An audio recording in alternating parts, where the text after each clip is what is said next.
Hey, I want to try something a little different. So, in case you're all wondering where all these cards I open go, they go into binders.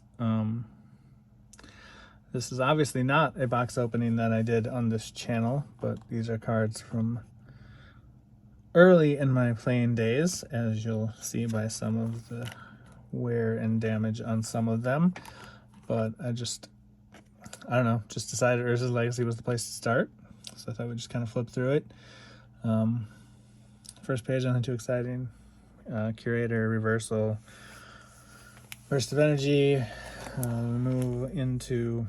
Oh, by the way, it shares a binder with Urza's Saga, which is something I'm not a fan of, but it's the way I did it at some point, and I just haven't changed it yet. So we move on to page 2. If you didn't, I guess I should explain a little better here. So I attempt to collect a playset of each card, as you notice. So I'll leave space for 4. And I really do leave space. I have not completed, I don't think I've completed any of my play sets of sets. Moving along down the line, we've got Cessation, Defender of Law, Devout Harpist, Erase. So I kind of chose Urza's Legacy because of its historical place of, see here, a Karmic Guide, which might even be in a deck. I might actually have a 4th Karmic Guide. I'm not 100% sure right now. Expendable Troops, Hope and Glory, Iron Will, Karmic Guide. Has been reprinted a few times, but a mint original printing here, if any of these were mint, which they are not, would be like $10. So these are, a couple bucks. But Knighthood, here's what we came for. So Knighthood and then Martyr's Cause. So I wanted to get into, so Martyr's Cause has a current TCG player market price of $1.12 to be overly accurate. So, but you'll notice here we have our first foil of the binder. So that's why I wanted to just kind of, most of you probably know this, but something I was talking about last night, and I just thought I'd do a little video that would touch on it. So Urza's Legacy it was, because first set to have foils. So Martyr's Cause, the foil, is worth like a market price of $18.87. So that's just kind of idea of how rare foils were back in the day, that you go from $1.12 to $18.87. So like literally foils back in the day were like the chase cards, almost like the lottery cards they eventually did, but not quite as rare, but sort of, because there's more foil options. Whereas the lottery cards were shorter, smaller lists. But anyway, so then we got, I actually have 4 Mother of Runes. I honestly didn't think I did. Shows what I know. It's, cards a few bucks. 3 Opal Avengers that are not worth anything. So Opal Champion, just common, same story. Peace and Quiet, Planar Collapse, buck or 2 for a rare there. Purify, another, rare that's not worth a lot. Radiant Archangel, that's actually at a market price of like $20, which I didn't really realize it had crept up that much. I've always liked the card, but so that's kind of cool to see. It's always nice to go through old binders and go, hey, this is worth more now. Radiance Dragoons, Radiance Judgment, Sustainer of the Realm, Tragic Poet. Just kind of round out the white. So nothing too valuable in this last bit.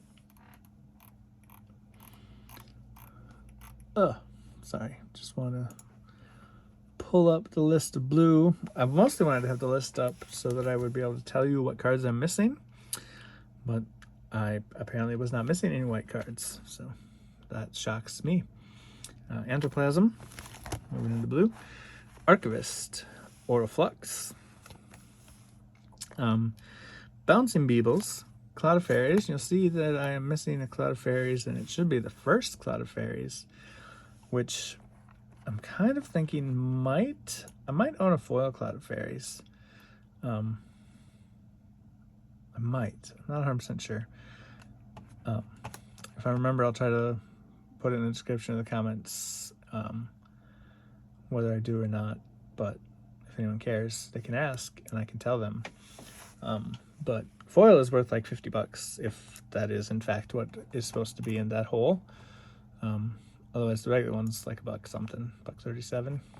Kind of a cool old card back with the comes to play on tap, essentially free, or better if you have the right lands.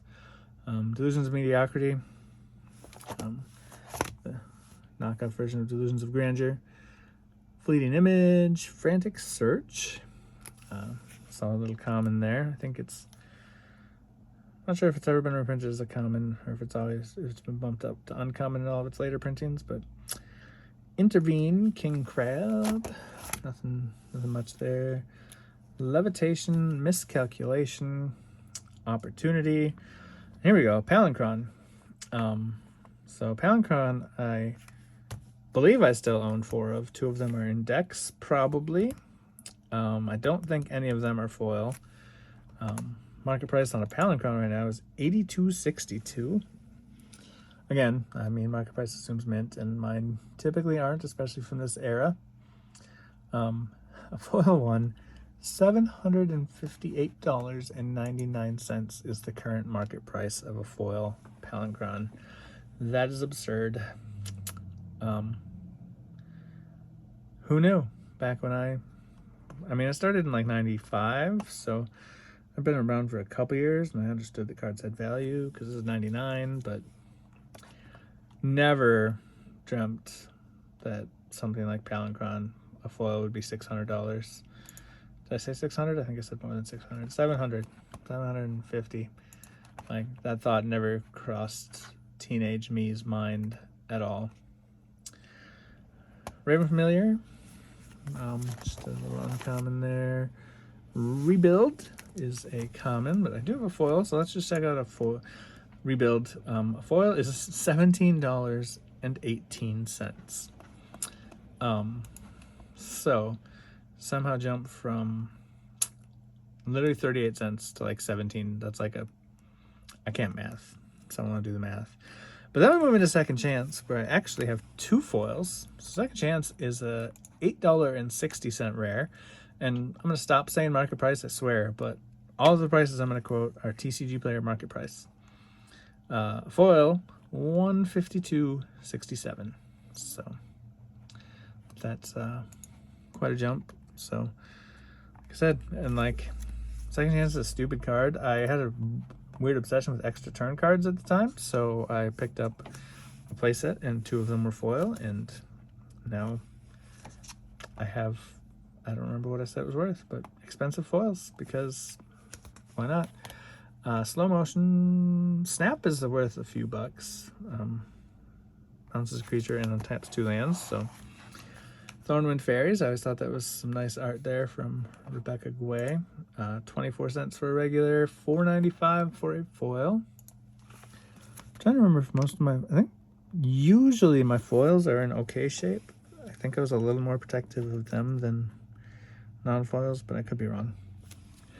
But we do seem to be missing a card after Thornwind Fairies, so what is that? Tinker. I do not own a Tinker. Or do I? I might have it in a deck. Not sure. It's only a couple bucks. I don't think I have a foil one, which would be $172.98. $2.94 for the regular. If it's not in a deck, it should be, because I just realized that Joyra was in the art, and it definitely is a playable card for my Joyra deck. So, Joyra. Anyway, Vision Drake, worthless common. Walking Sponge, uncommon. Weatherseed Fairies, common. It's an art I really liked back in the day. I really liked blue cards with red art, I think. Let me move into black with the Bone Shredder.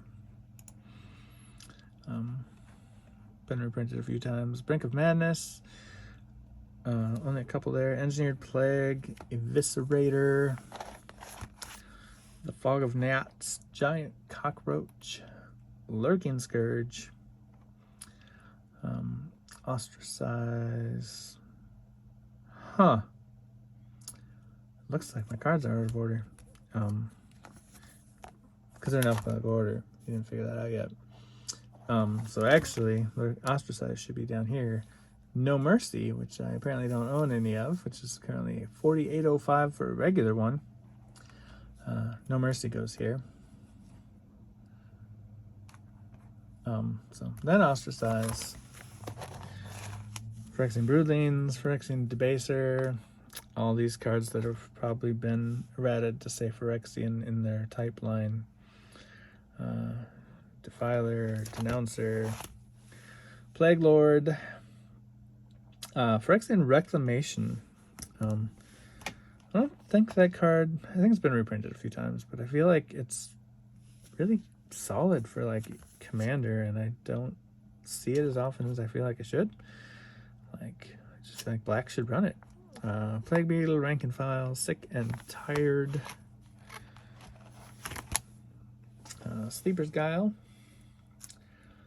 Subversion, I got a couple of them, they're a couple bucks. SWAT, there's another foil.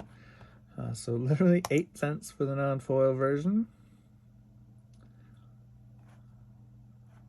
And 87 cents for the foil. So, I mean, it's still literally a, what, 1000% increase, just on a very small value to begin with, but it's just crazy, the old foil multiplier. Tethered Scourge, Treacherous Link, Unearth. Nothing too exciting. Unearth is, maybe worth a few cents more than some of these other cards. But moving into red, we got About Face, Avalanche Riders, Defender of Chaos, Get You Fire Eater, Get You Slinger, his friend who ran a lot of Echo Creatures along with Recurring Nightmare. Not necessarily just Echo Creatures, but a lot of Echo Creatures tended to have Enters the Battlefield abilities, or Comes into Play abilities, as they were back then.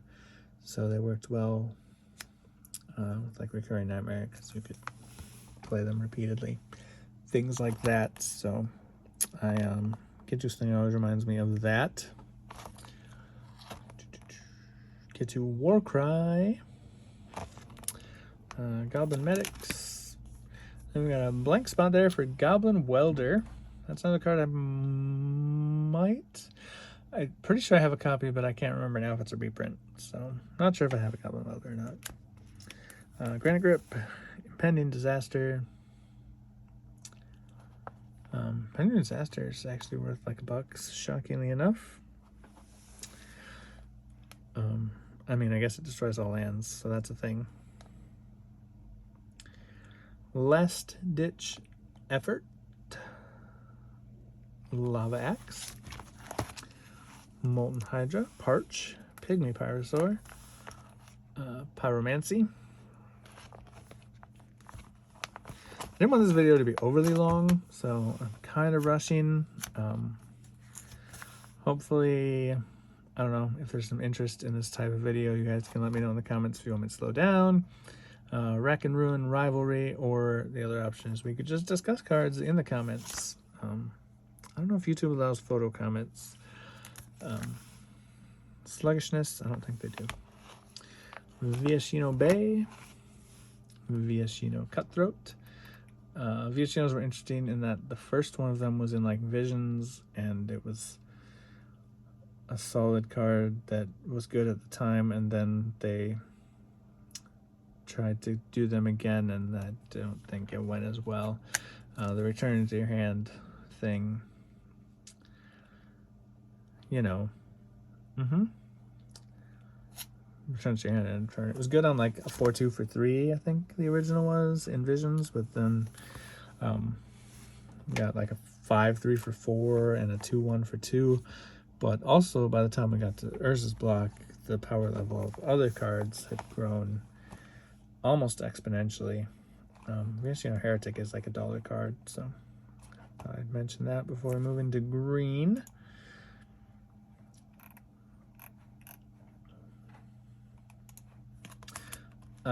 Whoops. Sorry, trying to update my TCG player page to show me the green cards. I did play a lot of green back then. I had a bit of an obsession with elves. You wouldn't know it by the fact that I'm missing a whole page here, but Bloated Toad, Crop Rotation, the original printing of that. Still worth like $1 for the OG in mint condition. Darkwatch Elves, Defense of the Heart. That's one of the cards I am missing. I don't believe I own one. And Deranged Hermit is a card that I'm missing, and it pains me. It pains me deeply. I'm working on an Elf Commander deck, and I swore I had Deranged Hermits. I thought I had a playset, and I don't. So I'm going to probably buy one of them. Its current market price is $105.13. It's a real hard justification, but I also, even worse, figure if I'm going to buy one, maybe I should just buy a foil, which the current market value of a foil is $427.58. And I feel like even that, the like getting into like heavy play, the cheapest near mint foil on TCG Player is $499.95. So $500 if I want a near mint foil. So yeah, might have to go for a non-foil Deranged Hermit, or just leave it out of the deck entirely, which hurts me because I love Deranged Hermit and I can't believe I don't have them. Moving on, Gang of Elk, Harmonic Convergence, Hidden Gibbons, Lone Wolf, Might of Oaks. Might of Oaks, I guess, is worth like $3, probably just because of the squirrel art. I don't know if it's the only time they used it. Now it got reprinted. Mine is beat up, so that tells you something. After Might of Oaks comes Multani, Maro, Sorcerer. I'm shocked I don't have one of them. I was kind of surprised we're like $17. Not an amazing card by any standard, but Multani's Acolyte, Multani's Presence, Rancor, the original printing, still $1.63. Very solid enchantment. Been reprinted a bunch of times. Repopulate is like a 16-cent common, but let's find out the foil. $9.79. Thanks, Commander. I mean, I just assume that's the only place that foil Repopulate is getting used, but I could be wrong. Silknet, Simian Grunts, Treefolk Mystic, Weatherseed Elf, another one that I happen to have a foil of. 20 cents or $13.18 for the foil. So that's kind of cool. I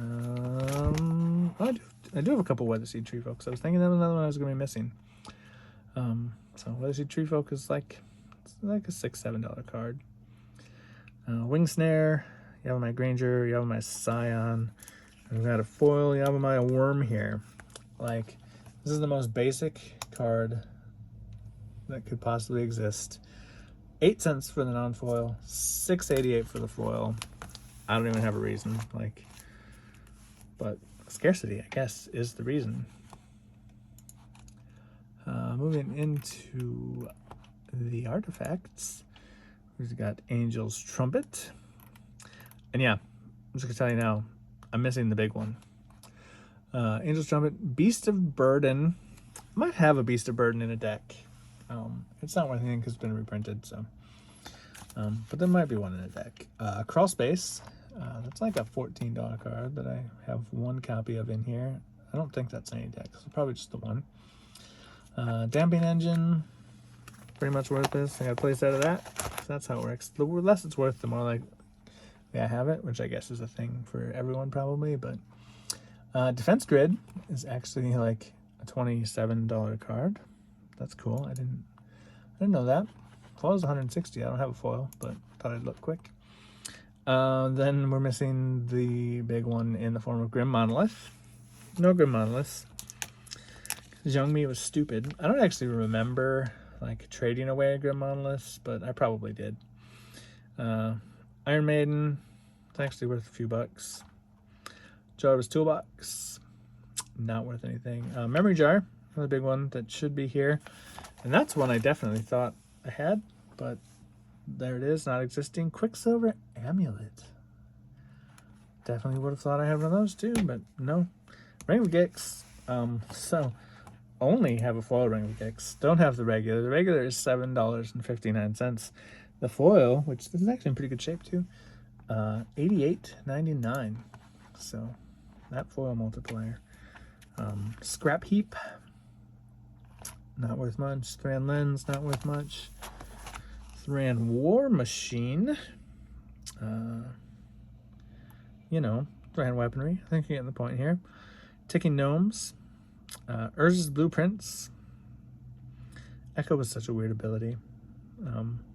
6 mana for an artifact taps to draw a card is like maybe okay. But then I just tap, like throw Echo on there, so you have to pay 12. Oh boy. Wheel of Torture is worth like $2.46. There's some lands that for whatever reason aren't listed under colorless cards on TCG Player, so let me find them real quick. I don't think any of them are worth anything exciting. Got 3 of the Fairy Conclaves there. Yeah, nothing between 30 cents and $1 depending. Forbidden Watchtower, Get You Encampment, Spawning Pool, and the Treetop Village, and no foils amongst them. So that's gonna do it for this random video. I'm probably just gonna upload this today. I just opened some boxes of Innistrad and then Ravnica Allegiance, and I thought I really want to see what people think of this thing that's been floating in my head. I just kind of flip through my old binders. Thought I'd have more stories about random cards than I actually ended up having, but failed there. Oh, I guess there were a couple that maybe I just skipped, like Palinkron. But I mean, it's Palinkroning. Everybody used to combo with Palinkron. But I used to combo with Palinkron to make infinite mana. And then I would draw my whole deck with like Stroke of Genius or something. And then I would use Soldevi Digger, which is probably a card you've never heard of, but it is pay 2 mana, put the top card of your graveyard on the bottom of your library, which, you know, graveyard order mattered back in the day. But so literally infinite mana, Stroke of Genius to put, and then I would put Time Warp onto the bottom of my library, and then draw Time Warp and cast Time Warp, and thereby take infinite turns. There are so many easier ways to take infinite turns. I think there were probably easier ways to take infinite turns back then. I mean, obviously Time Walk would have been cheaper than Time Warp mana-wise, but I had infinite mana usually when I did anyway. But anyway, so I used to use Palinkron to take infinite turns because infinite mana with Tolarian Academy, which is now banned in almost everything, if not everything. There is a Tolarian Academy in the front of this book with Urza Saga. But, so let me know what you think, if I should do any more of these, if you have a favorite set you would like to see me do, or maybe just a set you don't know anything about. You know, what's your favorite card in Urza's Legacy? Let's just talk about Urza's Legacy. That was the whole idea of this entire video, was to start a discussion about Urza's Legacy. So I said like Urza's Legacy like 87 times in the last 10 seconds, but it's gonna do it, I guess. Trying to wrap this up. We're at like 25 minutes, which is ridiculous, but it's only a small set too. Only 143 cards? 143? Not sure. Sounds right. But little trip back to 1999. Hopefully I'll hear from you, and maybe we'll do this again. And subscribe to the channel. Like the video. And thanks.